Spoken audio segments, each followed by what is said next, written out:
The New York Jets initial 53-man roster is here. And let's take a look at it. By the way, my prediction was horrible. I only got 48 out of 53, which sounds good, but really when there's only a few spots up for grabs, it's pretty terrible. So let's see where we got it wrong. For starters, Byron Cowart and Jamarcus Weston are going to be on the injured reserve. Byron Cowart, unfortunately, is out for the year. He is on the season-long injured reserve.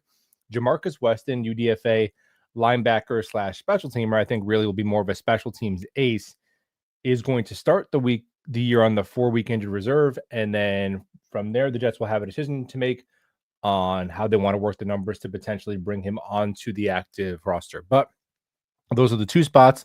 No roster gymnastics needed because you get two essentially of these free spots now. That was a rule this year. So Jamin Davis wasn't a roster gymnastics cut. He is just not going to be on the team. Who is? Two quarterbacks, Justin Fields, Tyrod Taylor. No big surprises there. Brady Cook, I'm almost assuredly will be back on the practice squad. Offensive line, they went 10 deep in the trenches on both sides of the ball. And pretty much the only surprise here was Marquise Hayes making the team, who was a 7th-round pick out of Oklahoma.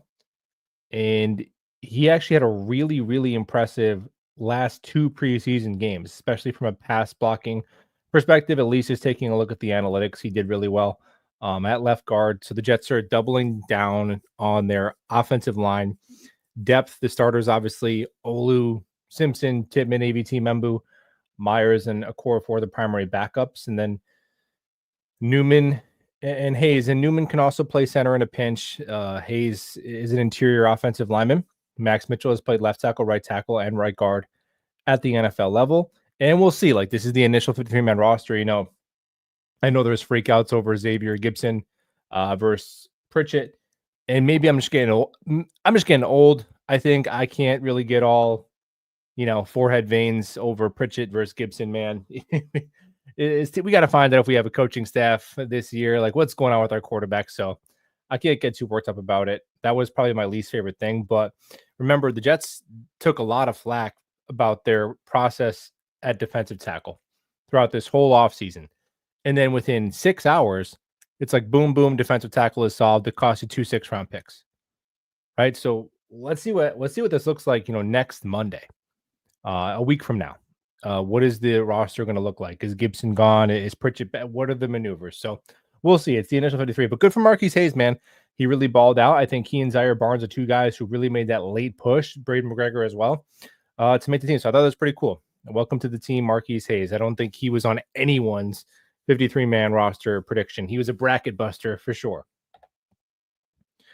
So wide receiver, Garrett Wilson, Josh Reynolds, Arian Smith, Alan Lazard, Tyler Johnson, Xavier Gibson. So once we found out yesterday morning that Coach Glenn said Alan Lazard is going to be good to go, he'll be healthy, he's ready week 1.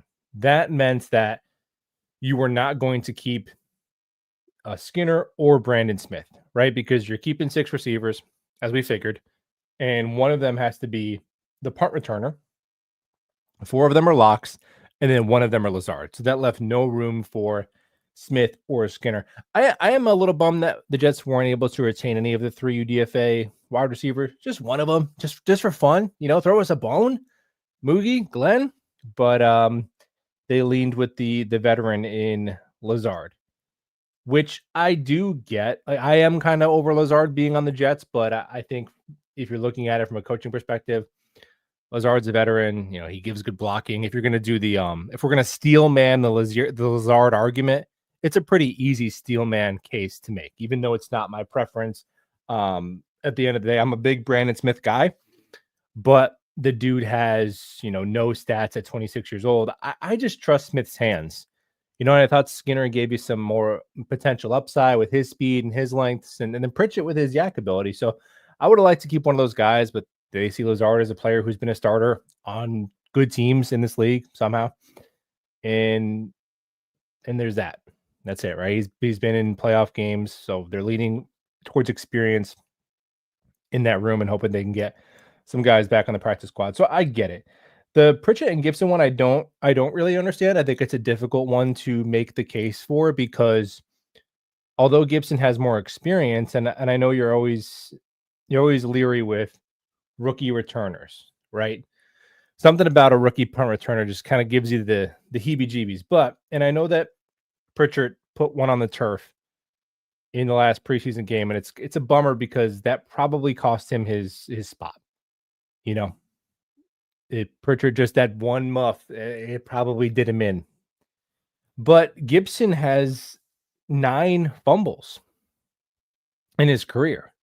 So I don't know. Maybe in camp, Gibson's just been money. He never puts it on the turf.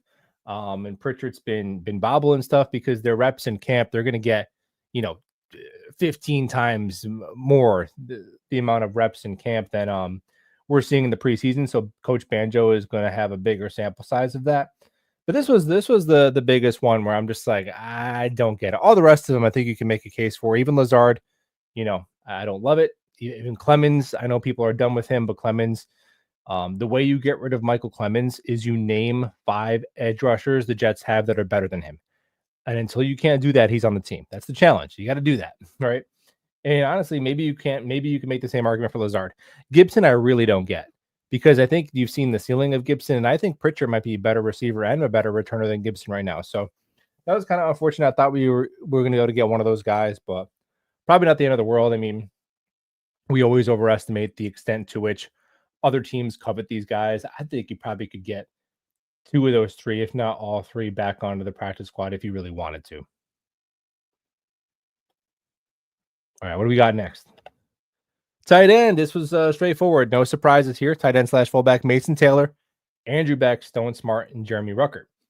This was a spot where I thought the Jets should be scouring the waiver wire. You know, there was a couple guys waived, Greg Dulcich, but the thing about it is if we're going to swap out Jeremy Ruckert, you have to swap out Ruckert for a blocker.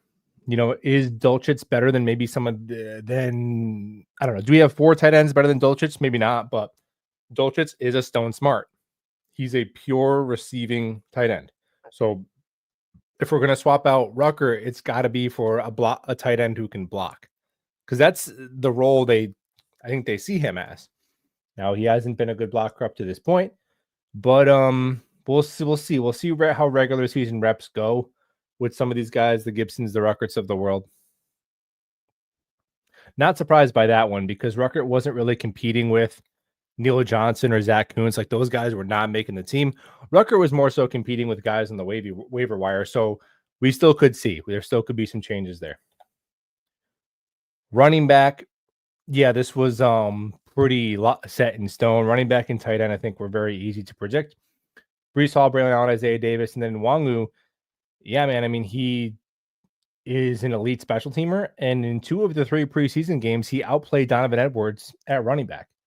I got to be honest, man. Like Donovan Edwards, I think I don't see how anyone could be shocked that Nwangu was kept over Donovan Edwards. Maybe because Edwards is just younger, or you like him coming out of college. I get all that, but Nwangu is an elite special teamer. Running back 4 needs to play special teams. One guy is an elite special teamer, one guy is not. One guy had under 3 yards per carry in 2 of the 3 games. Yeah. So you can't say one guy had a 70-yard touchdown run that was called back by a penalty in the preseason, and we're going to cut what we know is an elite special teamer. I always point back to the game. Let me get the numbers on Nwangu's returns because it's really impressive.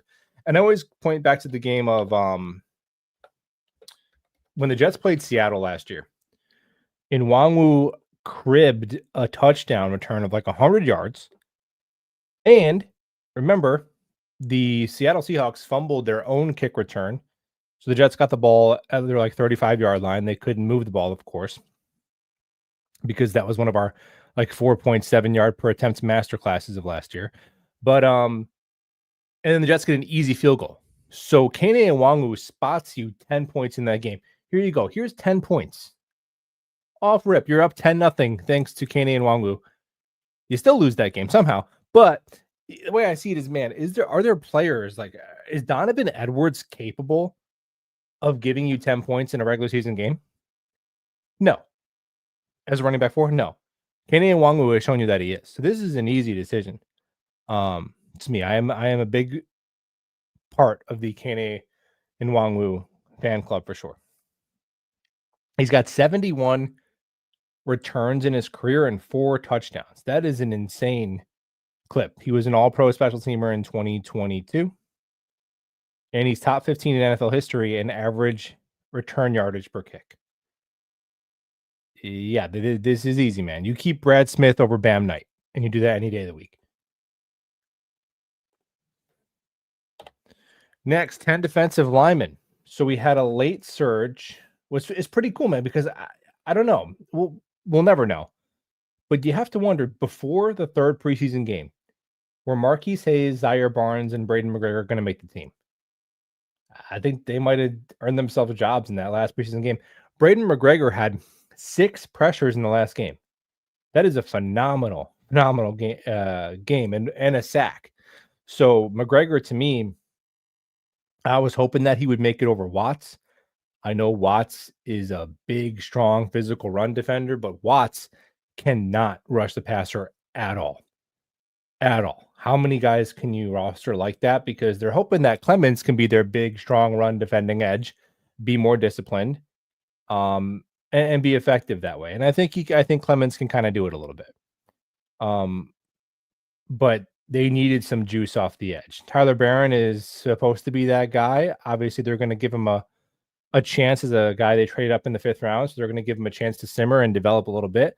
But if you're looking at week 1 right now, Tyler Barron is probably a guy who's like inactive week 1.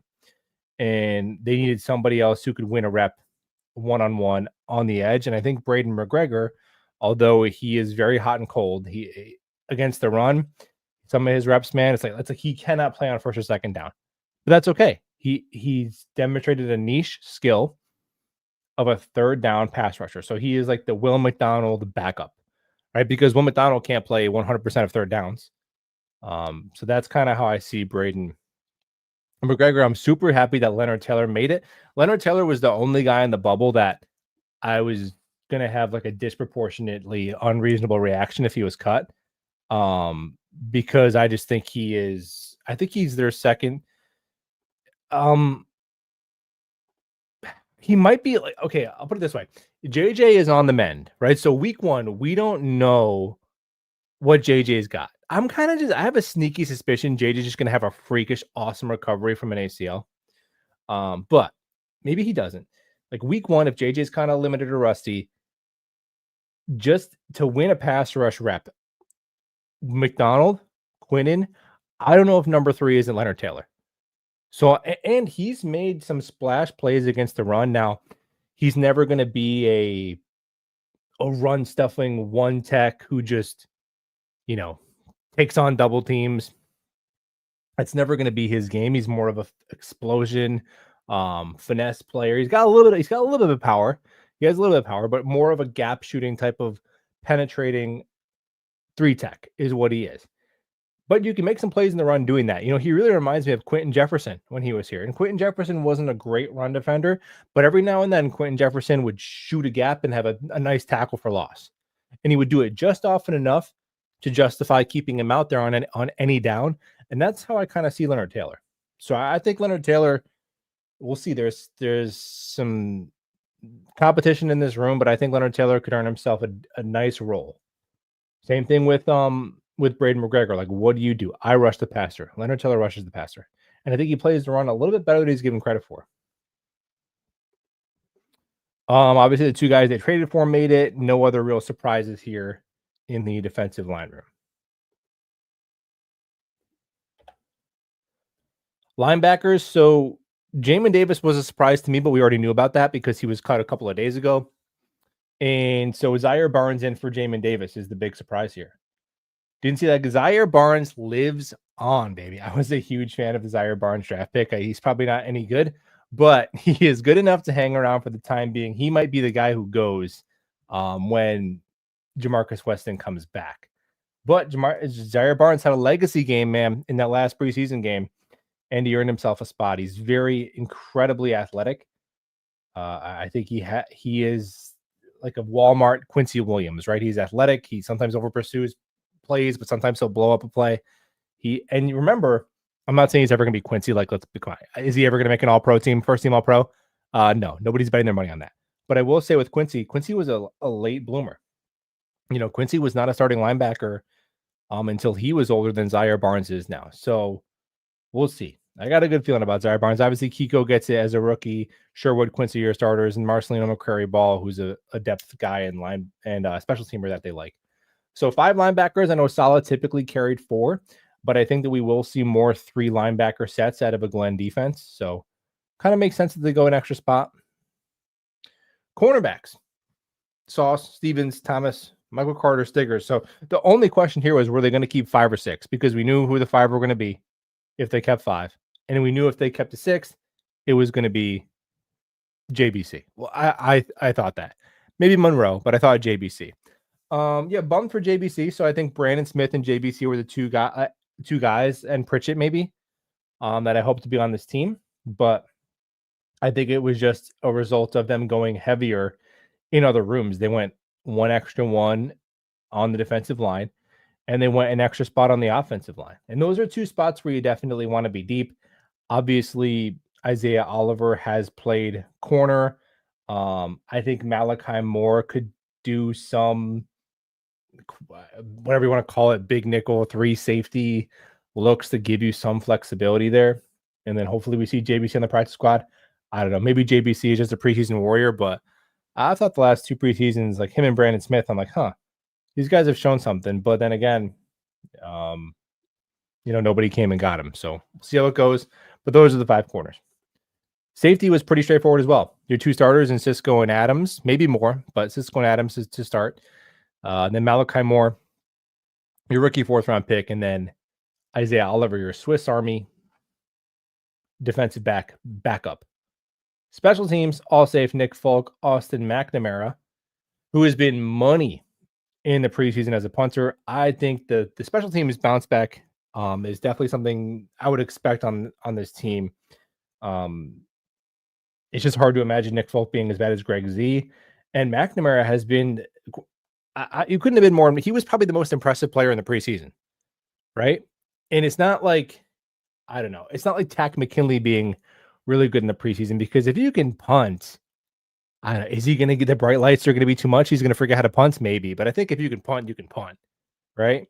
So I think we found a gem here in McNamara. So no UDFAs make the team, because McNamara was a UDFA last year. He was on the Bengals practice squad briefly last year. So no UDFAs make the initial 53. That is surprising. I think at least one did every year under Douglas and Salah. A little bit more veteran heavy than I was anticipating, for sure, for the youth movement. Yeah, B. Smitty. Pour one out for B. Smitty. But we'll be right back here next preseason when Brandon Smith is going out there making monster contested catches. Just to be cut and be back on the practice squad again, but we will ride it out. We're too far in. I'm Brandon Smith. Hagen says, only one I don't really like is Gibson. How does Pritchard not make it? Yeah, I agree with you. That was the one where I was like, really? Really? But like I said, man, we can't get too worked up about it. We'll see what happens.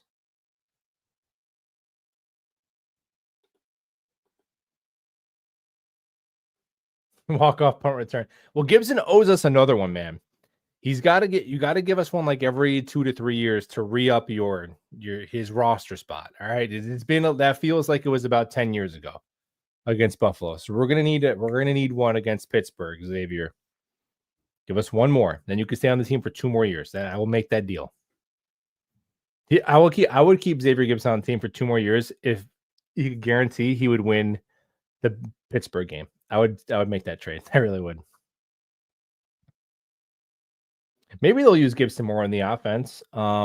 Maybe. Now, he was banged up a bit throughout the preseason, so we didn't get a full look at how he kind of stacked up in the pecking order. But maybe. It's interesting. How I feel about Pritchett now is kind of how I felt about Gibson as UDFA. I'm like, oh man, he's shifty, he's explosive, he looks good on kick returns, but I think you've just kind of seen what it is. I was ready for new Gibson. We had old Gibson. I kind of wanted to try new Gibson. Since 2023, Xavier Gipson only has one drop. Okay, that's not bad. Now, to be fair, like he doesn't have a lot of catches, right? So, but that's good. We might be underrating Alan Lazard at this point. Yeah, I made the same point about Clemens, so I hear you. Like, I mean, Alan Lazard. Is it crazy that the Jets think Alan Lazard is better than Brandon Smith and Quentin Skinner? It's not crazy. If we're being honest, it's not crazy. Um, I just think with Clemens, his biggest net negative is his dumb penalties. And I think it's possible that he stopped doing that. Like with a new coaching staff who really makes it clear, like, you're not going to play if you do that. Maybe he can stop doing that. And if Clemens stops committing dumb penalties, he's like a normal fourth edge. Yeah, he's still bad as a third edge. That's still not ideal. But as a fourth edge, like he's a normal because he was the fourth edge on good defenses in 2022 and 2023, right? So can he stop the penalties? With Lazard, it's the drops, but I'm just not convinced that he can stop dropping the ball at this point in his career. Right. So that's kind of the difference for me. Maybe that's maybe I'm trying to create a distinction that doesn't exist, but I think that is different. The penalties versus the drops. But yeah, it's not crazy for them to say, hey, we're gonna go with a guy who's had 700-yard season before and was leading the league in touchdowns before he got hurt somehow at the beginning of last year, right? It was like through week 5 or 6, he had the most touchdowns in the league, and Brandon Smith has no NFL stats. So I logically get it from the coaching staff perspective. I just still in my soul, I'm like, give me Smith. I can't explain it. And I just give me Smith. I trust his hands more, but yeah, you're probably right. Brownlee on the 53 for Kansas City. Oh my God. And he's going to get a random touchdown in the AFC Championship, and Rich Cimini is going to. Good for Brownlee, though. Brownlee seemed like a cool dude. Wide receiver room is awful. Yeah, it's not great, but I think we kind of knew that going into it. Even if they kept like Pritchard, it still would have been very good, right? Yeah, Miko Hardman is gone.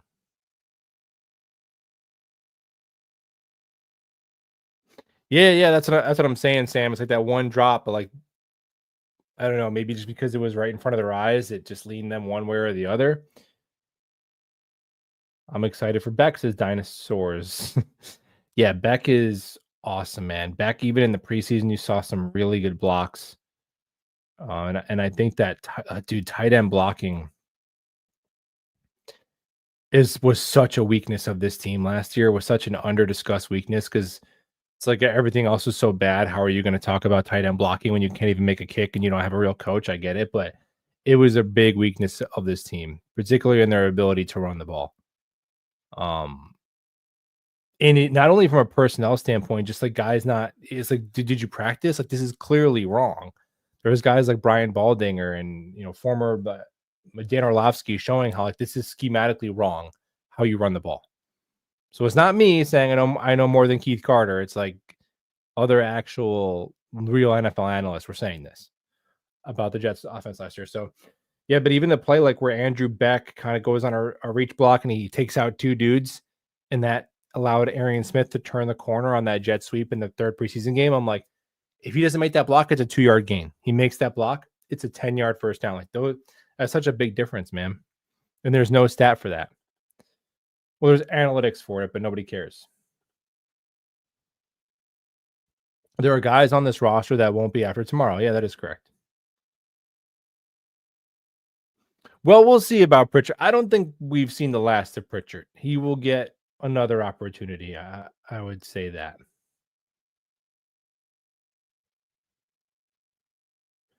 Yeah, Mwangwu is nice, man. Lazard is the top 5 worst free agent in Jets history. Man, I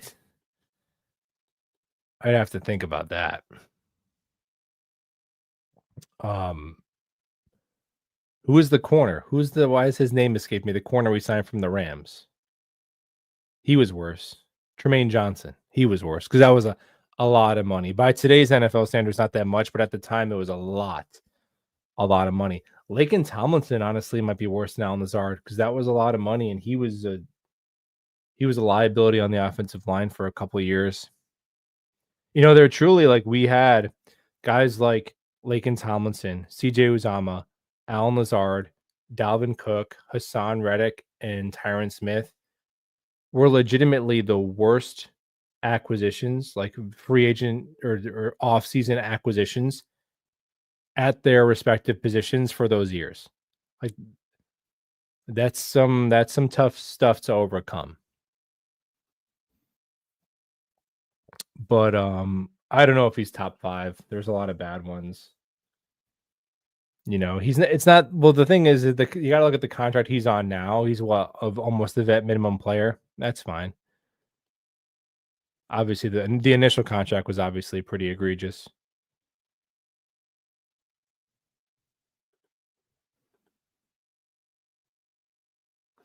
McGregor is a poor man's JJ. Hopefully he develops. I don't really see him as a poor man's JJ, to be honest, because to me, he only has pass rush ability.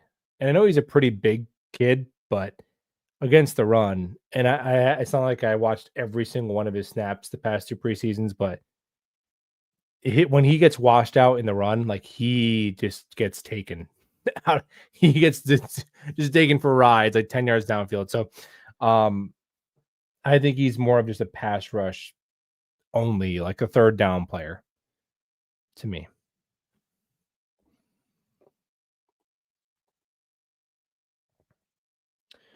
Edge is a problem. Yeah, because you're talking about the thing is like again, if Clemens is your number 4 is okay, but with JJ being limited, Clemens is going to be like your number 2.5. Right? Week 1, Michael Clemens might be on the field 45 to 55% of the snaps. That's suboptimal. And then the guys behind him, we'll see. I do like that they didn't keep Watts. I know run defense is very important, and I like that this staff has by the way they've constructed their front their defense, they've clearly tried to make it more balanced. And be better against the run because they were bad against the run last year. But you got to get off the field. You got to get off the field on third down too. I think that Watts just gives you nothing as a pass rusher. So I'm glad I went to McGregor. Barron, let's be honest, he's just here because he was a draft pick, and that's normal. Teams do that. They're not going to cut a 5th round pick before they give him a chance to develop.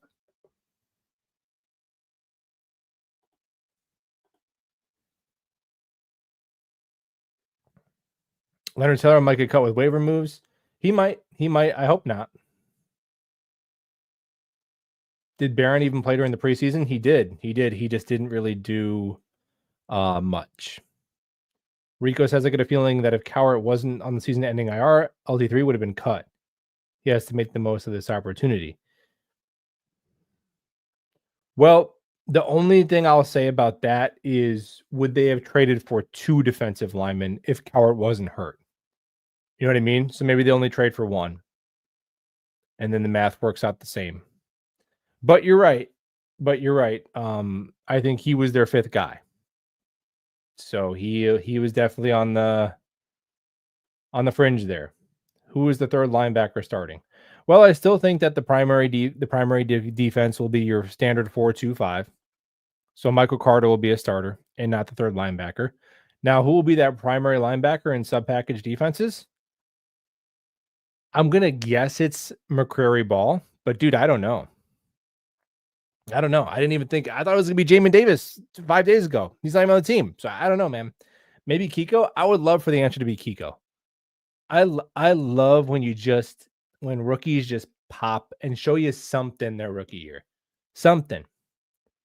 Because if you think about it, like besides Jamie and Sherwood, every player who's on the Jets now that was drafted by the Jets that is good, they gave you something as a rookie.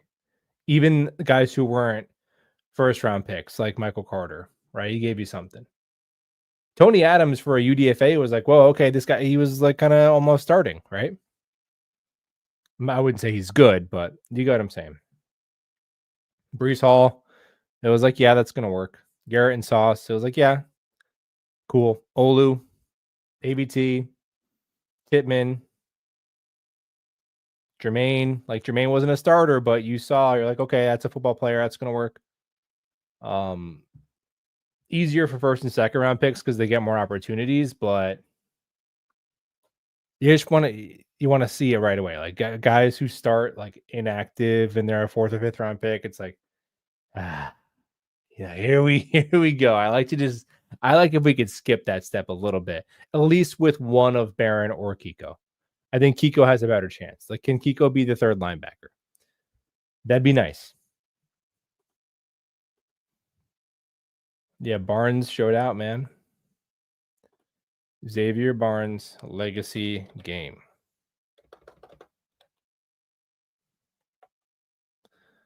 The stuff of legends.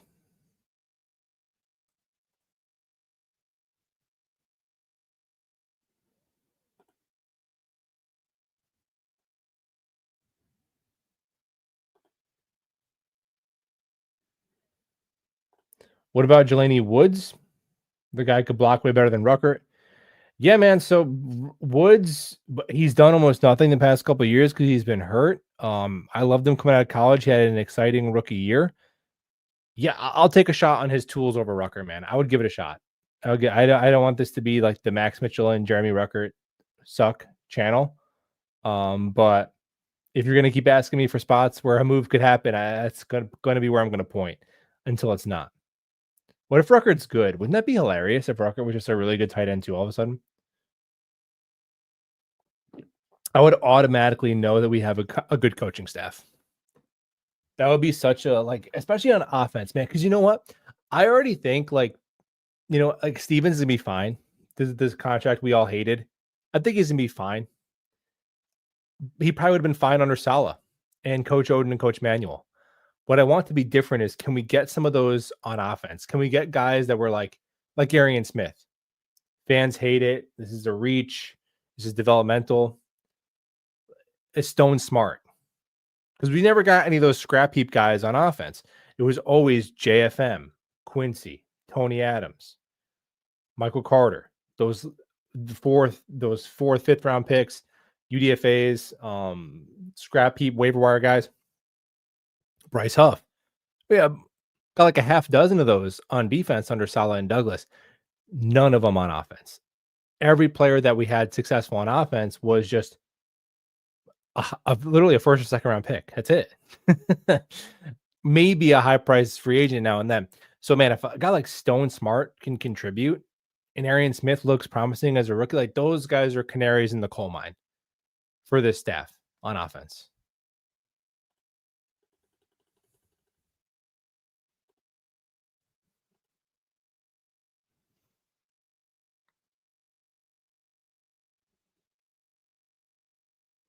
Yeah, 5 CBs, some wonky numbers, 5 corners and 5 linebackers, right? 10 defensive linemen. Maybe it'll be 6 by the time it all shakes out. But I think they think that Oliver can play corner in a pinch. Coaches want experience, not experiments. Yeah, I would definitely say that coaches clearly value experience more than fans. We always want the young guy, and they will take their chances with an experienced player. That's clearly there's a disconnect there. Sometimes we're right though. Every now and then, you look back and it's like, hey, you should just kept that young guy, right?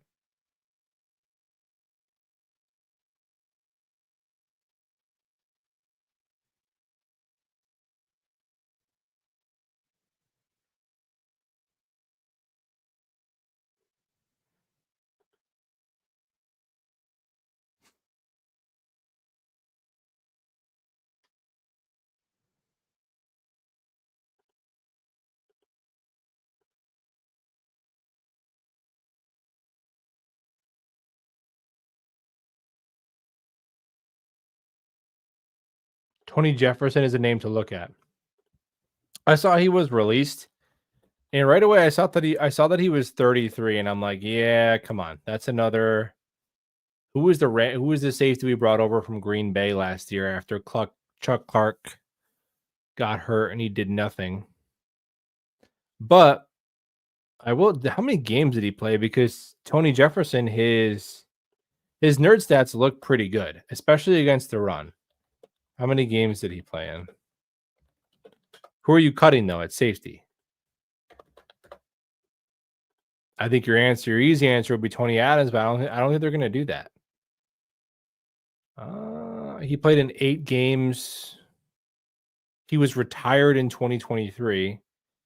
Played in 9 games the year before that, 4 games, 2 games. I mean, he hasn't played in. He's played like in an average of 5 games the last 6 years. He's retired twice. And now he is going to be 34 at the end of this year. I think they probably say no to that, to be honest. Although it seemed like when he was out there last year, it seemed like he was still pretty effective as a run defender.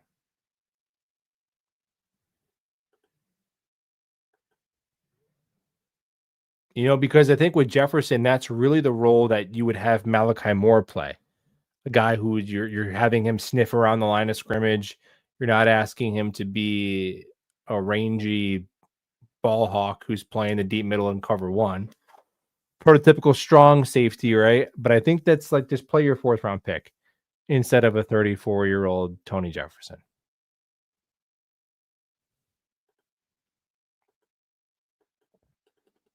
But yeah, I mean he's pretty decent last year, it seems. 49ers cut Chad Surratt. How could they?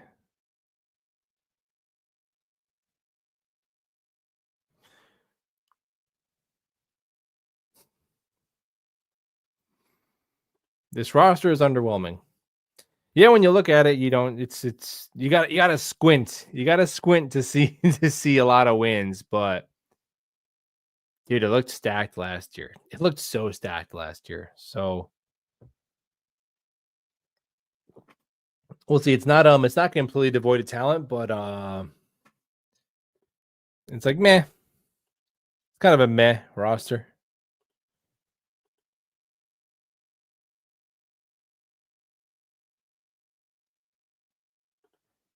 AG was talking about what all the good receivers provide. He said Lazard is a good blocker first.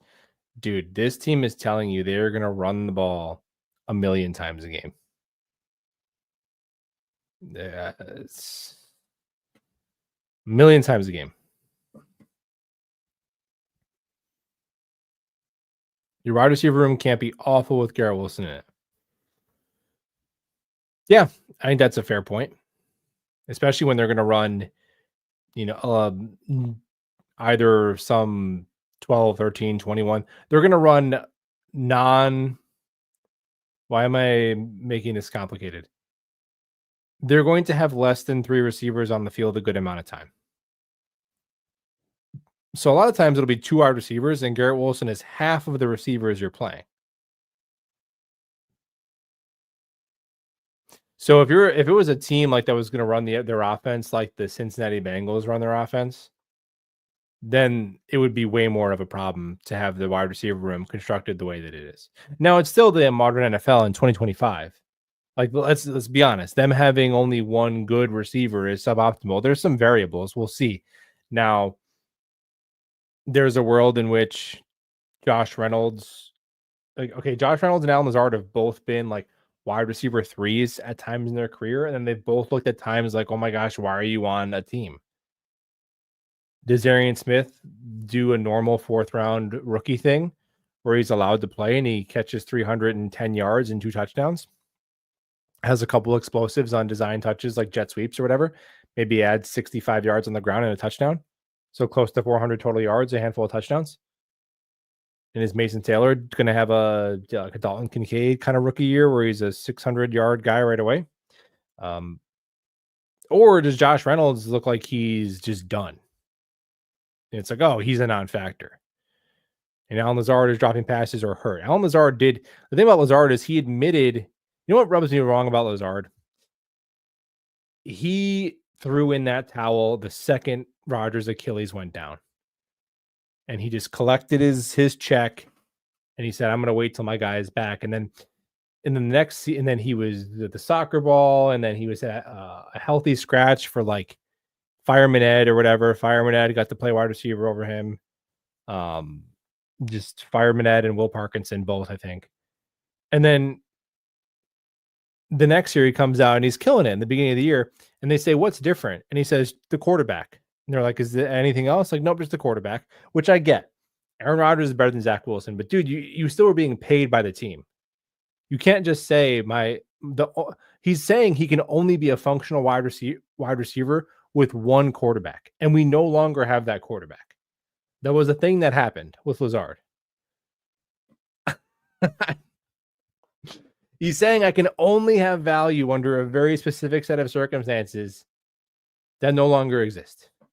So Alan Lazard on the Jets of Justin Fields is kind of like a scuba tank in the desert.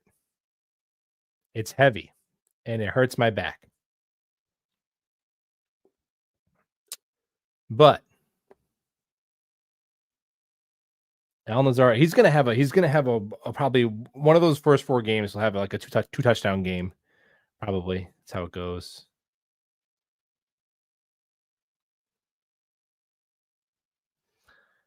Yeah, Tommy DeVito. I don't know, man.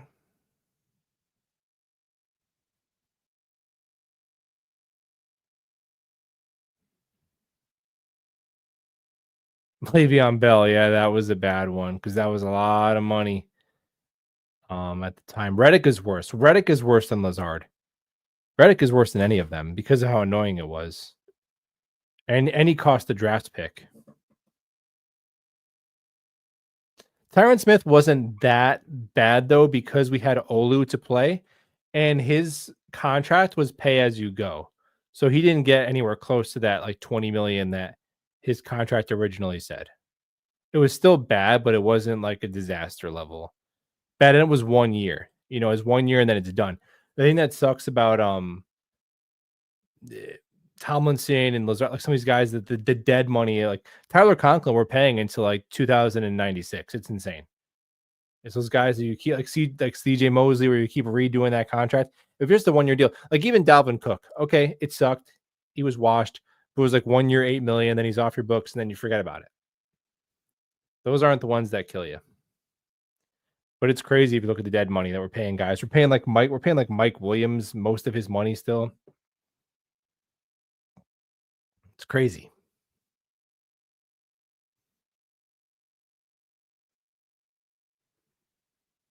George Fant, I wouldn't put George Fant in the worst signings because he at least had one good year at left tackle, and that was really valuable. Fant was okay. He got hurt.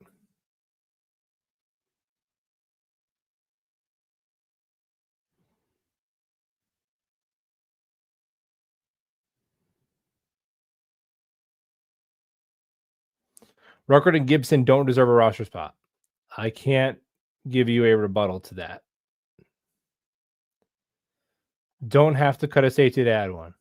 Yeah, you're right. That's always your mind always goes like it has to be 1 for 1 per position, but obviously it doesn't. You can cut Marquise Hayes. Like, I'll be honest, like if they do add a spot to another position, like Marquise Hayes to me is probably the first guy to go. Who knows? But yeah, they could add Tony. I mean Tony Jefferson if they want to do that. I think you only add him if he's going to start. Are you adding Tony Jefferson to be a backup? He's not going to play special teams. Maybe he will. I don't know. I don't think they're going to do that. He's been an almost Jet for a while though. Do you see a trade coming for wide receiver or defensive end?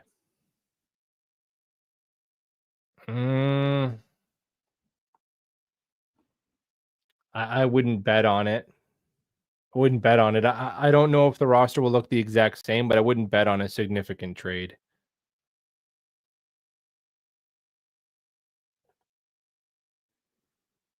Any update about Jacoby Myers? He's still requested a trade, and I do think it's a little bit different than most of the posturing trades because if you look at their roster, they have Besh, they have that kid Thornton, which I wish we drafted that kid. And then they just signed Amari Cooper, and they have Brock Bowers, who essentially is just a big receiver because the other kid out of Notre Dame plays their their actual tight end spot. Brock Bowers is like kind of a big, he's Brock Bowers. He does all the stuff. So that's the and then Myers. Do they want to pay Myers when they have those? They have those two other young receivers they could play, and Cooper, who's a vet, who could do some wide receiver three, duty if they need him to. And Bowers is gonna. You could throw Bowers 150 targets if you want. So I think he could be moved. And I think it's gonna be less than people think in terms of draft capital. Money is gonna be quite a bit. Myers is not going to be cheap in terms of the contract, but in terms of draft capital, they're not getting a second round pick for a soon to be 29-year-old receiver who has to be paid.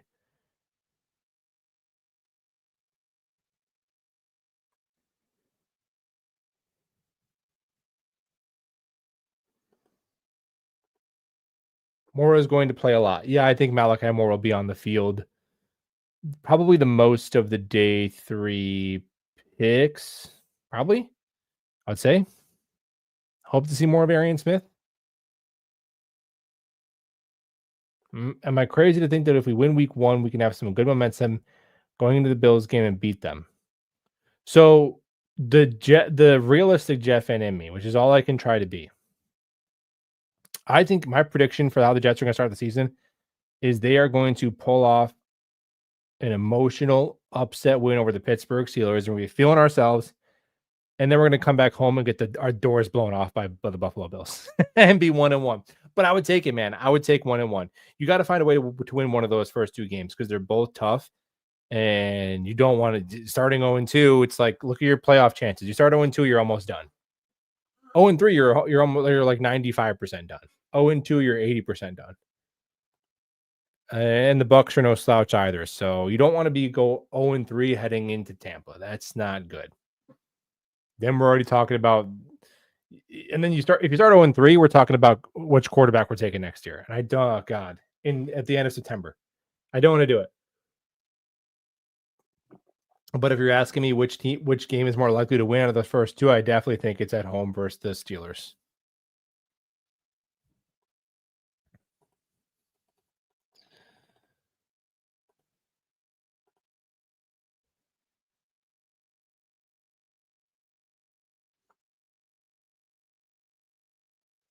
Can we pass for 3,000 yards this year? So I actually just saw the over-unders for all the starting quarterbacks passing yards. Justin Fields had the lowest. Over-under QB passing. If Fields plays 17 games, I would almost put his over-under right around 3,000, maybe like 29. Okay. So Fields is expected 2650 in one of these books.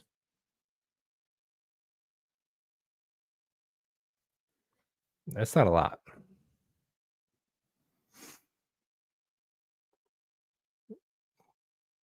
No, 2550.5 by DK Sportsbook. Joe Burrow 4200 at number 1. So he's just ahead of Cam Ward at 3,200, Jalen Hurts 3,200, Aaron Rodgers 3,200, Bryce Young 3,200 are the bottom 5. Wow, that's a big gap. So Cam Ward 3,200. Well, all these guys. So Ward, Hurts, Aaron Rodgers, Bryce Young, all are projected 3,200 yards.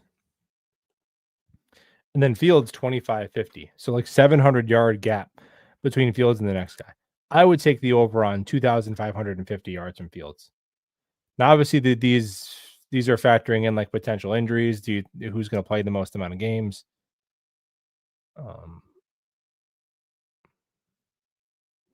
Because Tua's over under is 3,450.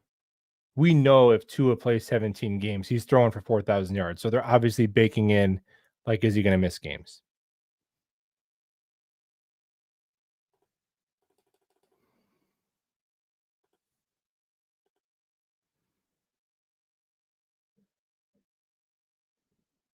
Yeah, that's my new bit. Yeah. Got Harrison Glazer at edge number 5 or whatever. But we'll see how he does.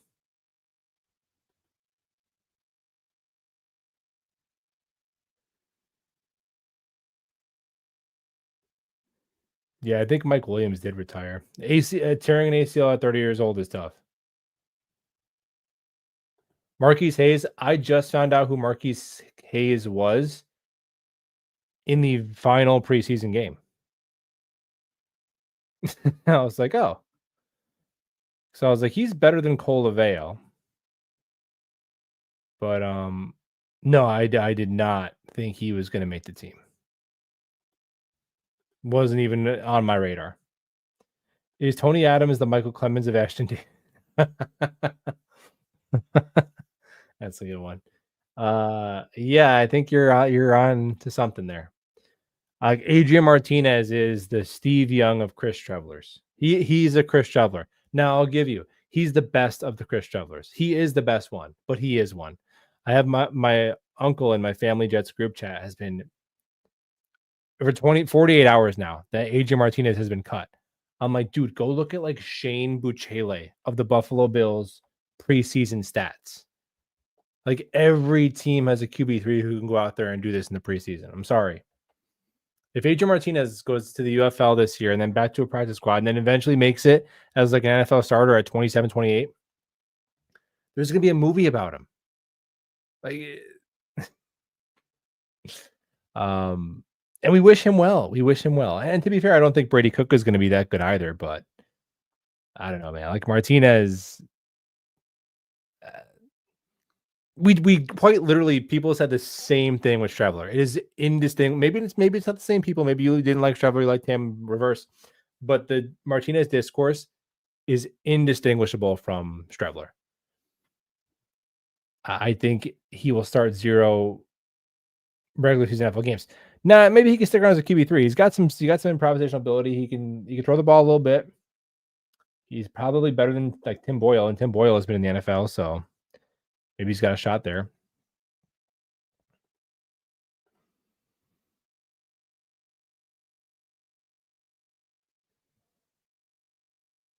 What's up, Chris CB? What is its record against the AFC North and NFC South?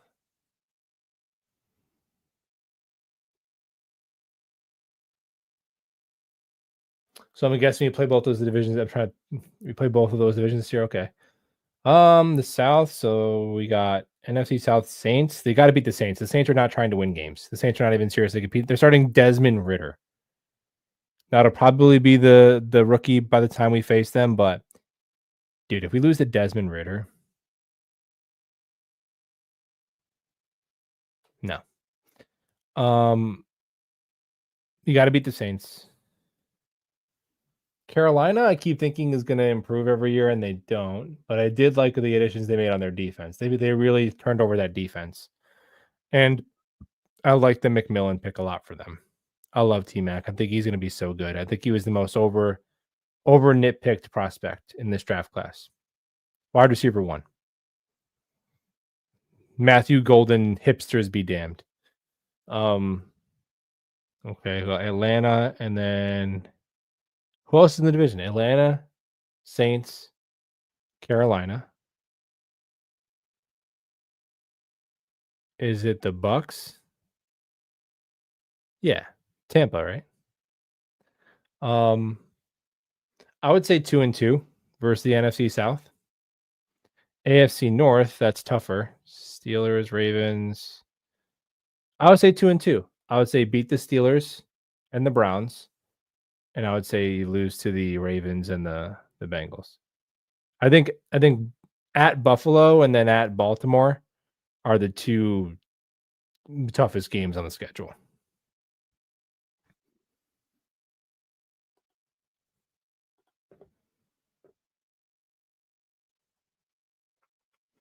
$3,700 yards in the last 19 games. Is that Fields? Okay. So if he plays 17 games, then he should beat that over under.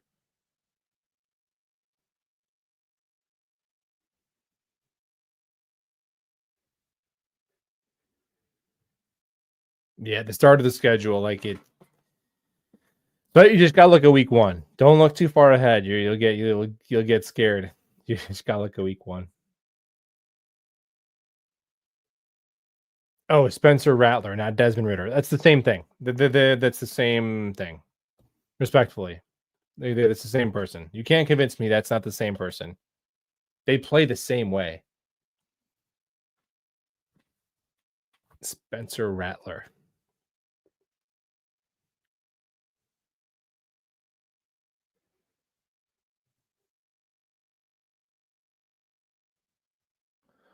Who is getting cut immediately once waiver wire?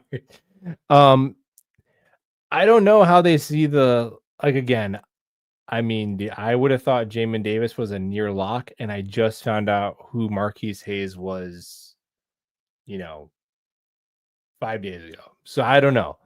If I had to guess, I think Marquise Hayes would be that first guy because it's also a number where you're carrying a little bit, you know, more than normal.